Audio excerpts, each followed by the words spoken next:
I'm not okay because I don't know what I must have done that will bring so many people. All right. Let me explain to you. You're Adeyinka Grandson, yeah? Yeah. Adeyinka, we're arresting you this morning for some offences under the Terrorism Act, okay? What is that? Terrorism? Yeah. Let me explain to you exactly what they are, and then you'll understand why. Okay? Bear with me. Under terrorism. He's going to explain it to you, okay? Just listen carefully, Sharon. So I'm arresting you for encouraging terrorism and dissemination of terrorism publication, and that's contrary to Section 1 and 2 of the Terrorism Act 2006. I'm also arresting you for possession of a document likely to be useful to a person committing or preparing or instigating an act of terrorism, and that's contrary to Section 58 of the Terrorism Act 2000. And for stirring up racial hatred, which is contrary to the Public Order Act, Section 19 and 21, Public Order Act 1986. I suspect you have published this type of material online. Okay? And the necessity for the arrest is to allow the prompt and effective investigation of this offence and to prevent loss or damage to property. Alright? So you do not have to say anything. It may harm your defence if you do not mention when questioned, something which you later rely on in court, and anything you do say may be given in evidence. Do you understand? I do understand, but can I just dress properly? Absolutely, you can. Yes. Captain, you got the keys?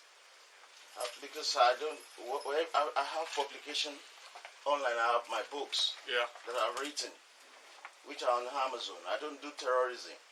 Okay, so you have books and publications which are online via Amazon, you're saying? Yeah, that's what. And I advocate for Nigeria to return back to regional government, the system that we practice here in this country, whereby you have the Scottish Parliament, you have the Welsh Parliament, you have the Northern Irish Parliament, and you have the parliamentary system. This is what I'm advocating for, that we should go back there, because this is when the British left in 1960. This is what we had before the Igbo suspended the system and introduced the unitary system. And I'm saying that so many Yoruba are all over abroad. We're well educated, we can find job, and then they are useful and they come into our space, they control all the jobs, and we are just wasting away everywhere. I gave my example. Show me. Yeah.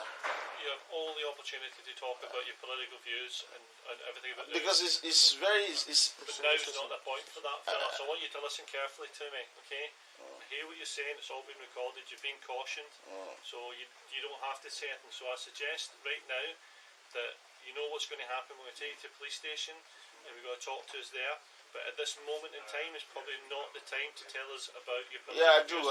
I do appreciate, but it's something that I can be called, I can be invited, that for police to come around. Yeah. There's nothing that I do that warranted terrorism. Okay. Well, So am I being arrested? What clothes do you want? What clothes do you want to put on? Please. What clothes?